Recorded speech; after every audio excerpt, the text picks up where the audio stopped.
Investigasi mendalam dilakukan pasca jatuhnya korban tewas dalam pemusnahan amunisi tidak layak atau kadaluarsa di Garut, Jawa Barat. Ada 4 prajurit TNI dan juga 9 warga sipil yang menjadi korban. Lalu bagaimana prosedur keamanan pemusnahan amunisi bekas atau yang sudah kadaluarsa? Kita bahas bersama dengan Penasihat Khusus Presiden Bidang Pertahanan Nasional, Jenderal Purnawirawan Dudung Abdurrahman, dan juga Direktur Eksekutif Amnesty International, Mas Usman Hamid. Selamat petang semuanya. Selamat petang.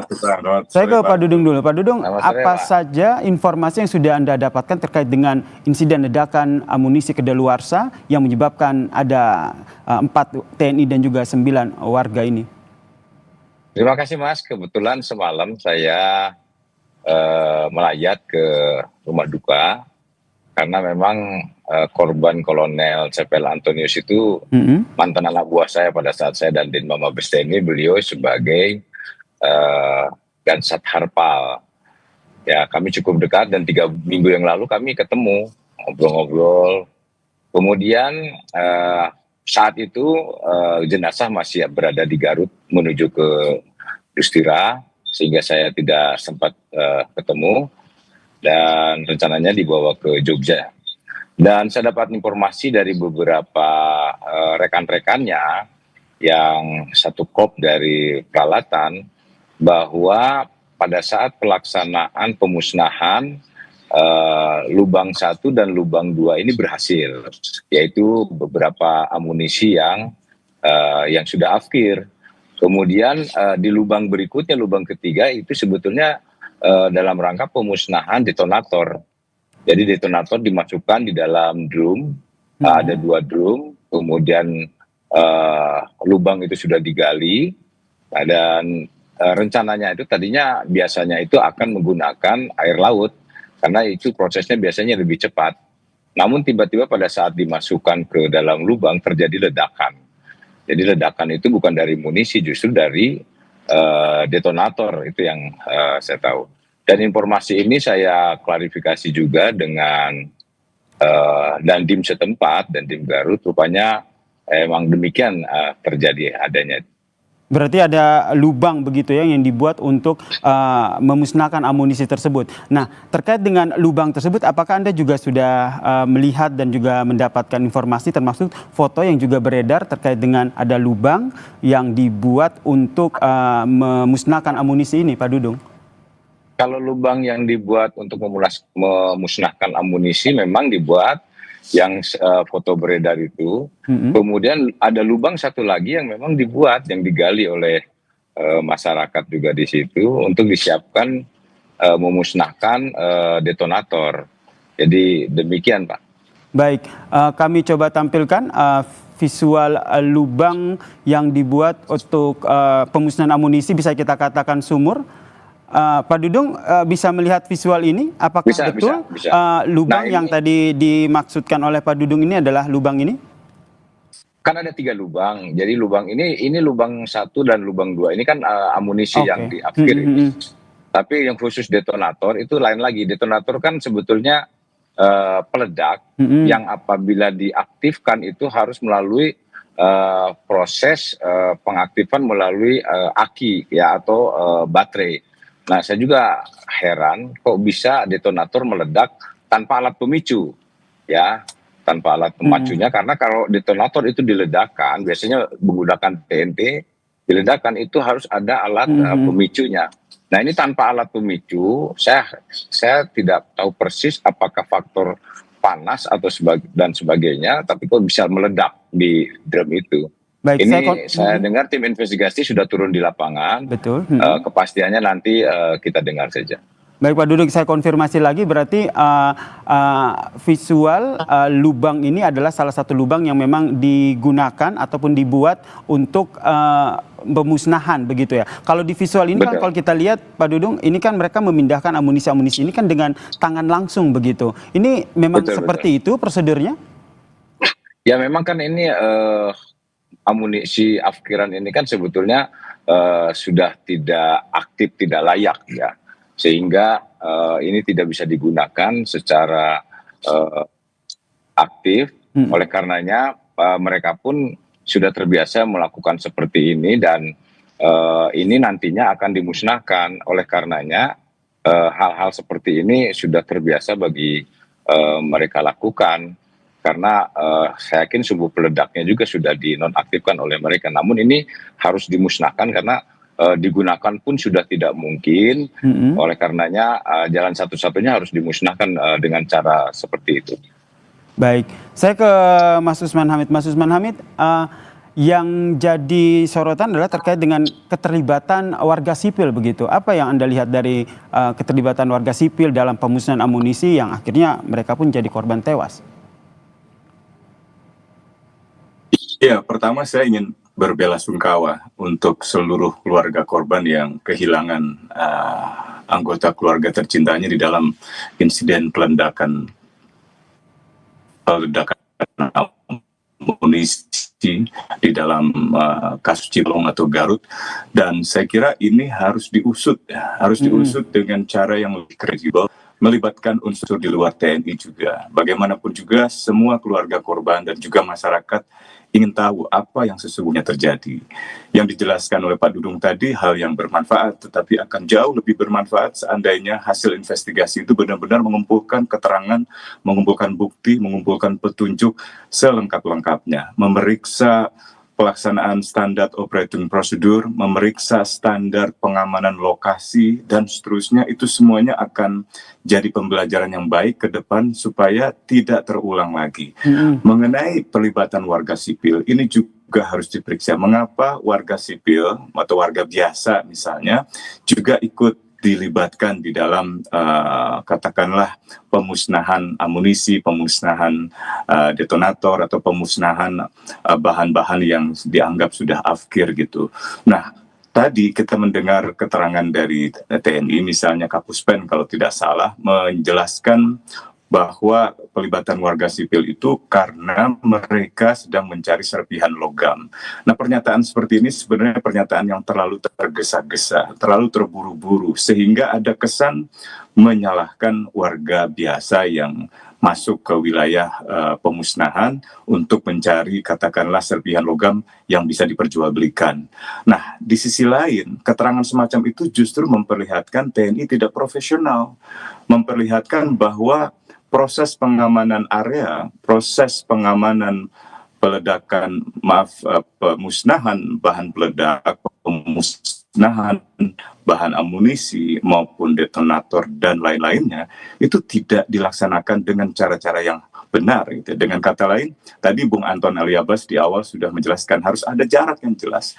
Nah, di dalam hukum-hukum humaniter itu disebut sebagai jarak humaniter. Jadi keberadaan pasukan perang saja itu harus punya jarak yang jelas dengan komunitas penduduk warga sipil gitu. Apalagi dalam kasus ini menyangkut bahan-bahan amunisi atau bahan-bahan peledak yang berisiko tinggi.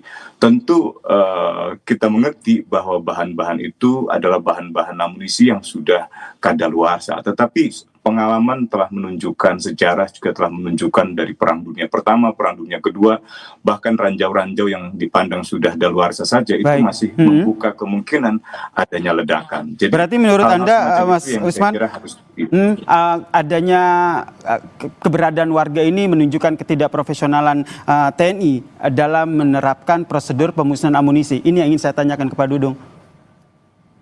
Baik, begini Mas, memang saya dapat informasi pun inilah kebiasaan-kebiasaan yang sering dilakukan dan menurut saya ini perlu kita evaluasi karena memang apapun kalau melibatkan masyarakat, saya mendengar informasinya bahwa pelibatan itu pada saat penggalian lubang biasanya dimanfaatkan oleh masyarakat.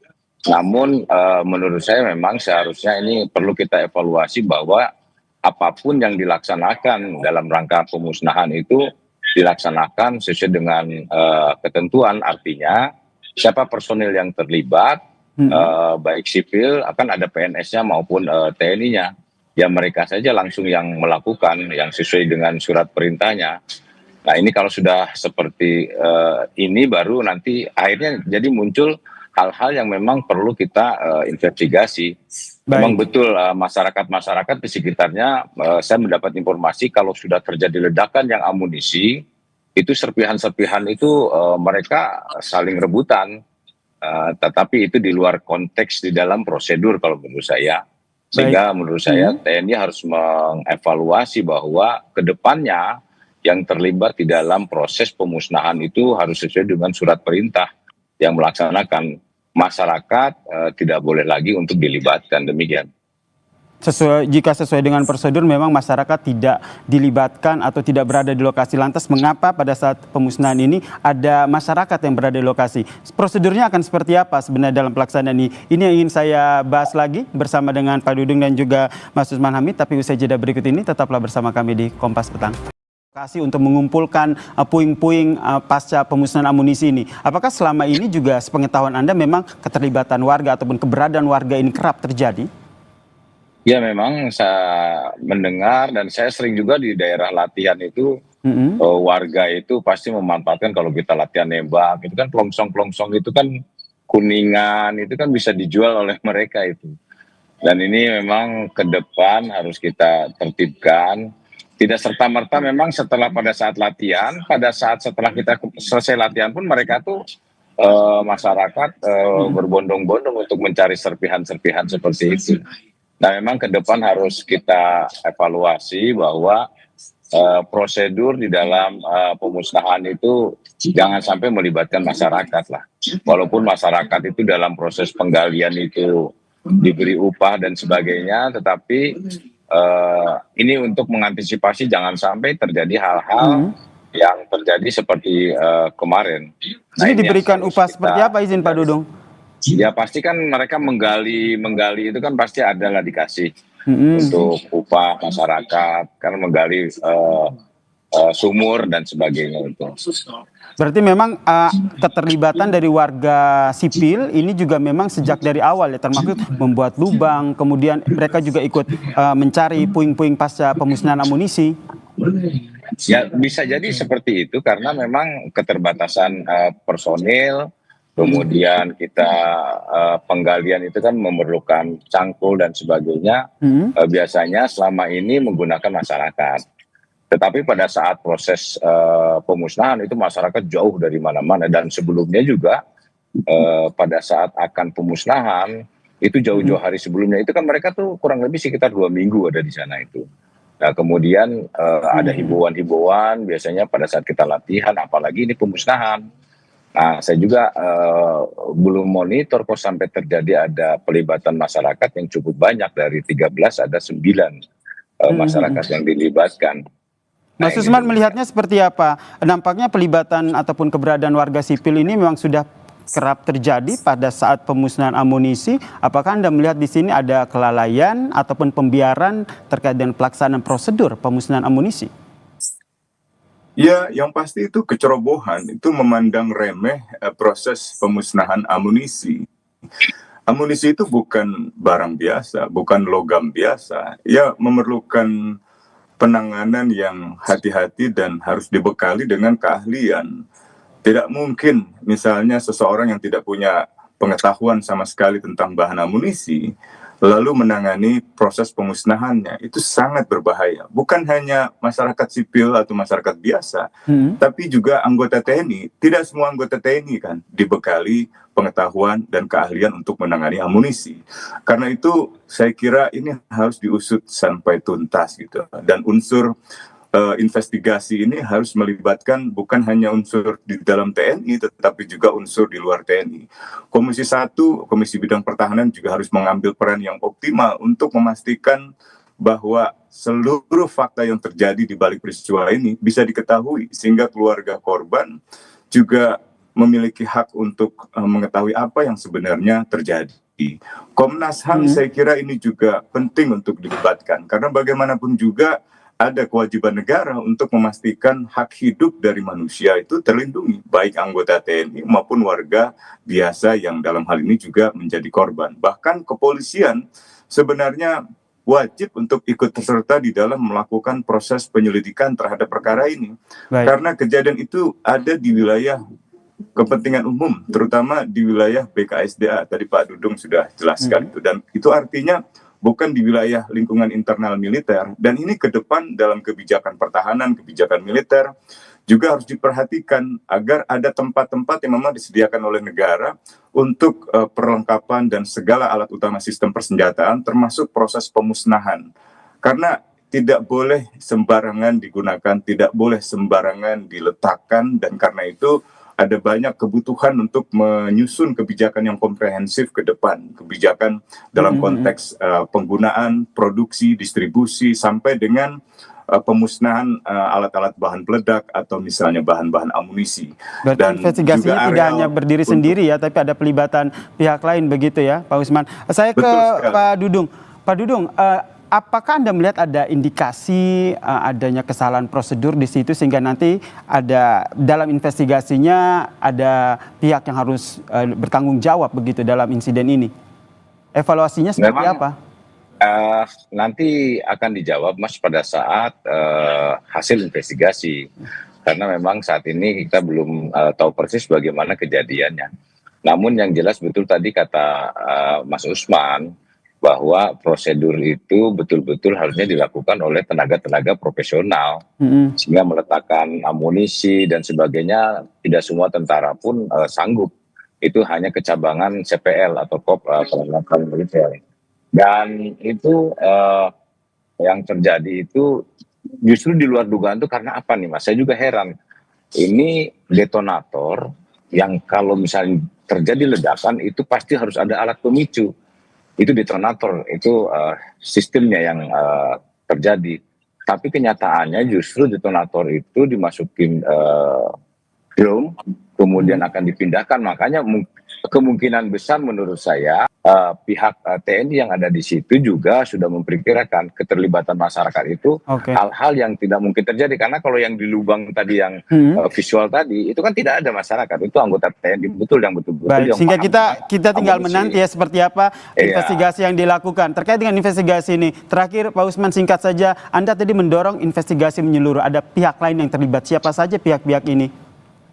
Yang pertama adalah Komnas HAM, yang kedua adalah kepolisian, dan yang ketiga saya kira Komisi 1 DPR RI juga harus membentuk tim pencari fakta untuk memanggil semuanya dan meminta keterangan semua pihak sehingga diperoleh fakta-fakta yang lengkap, baik itu dari kepolisian, dari TNI, dari Komisi Nasional Hak Asasi Manusia, dan juga dari Komisi 1 sendiri, sehingga bisa dirumuskan ke depan kebijakan perbaikannya dan tidak lagi terulang kembali di masa-masa yang akan datang. Baik, terima kasih Penasihat Khusus Presiden Bidang Pertahanan Nasional, Jenderal Purnawirawan Dudung Abdurrahman, dan juga Direktur Eksekutif Amnesty International, Pak Usman Hamid, telah bergabung bersama kami di Kompas Petang. Salam sehat semuanya. Terima kasih. Terima kasih, Mas. Sehat.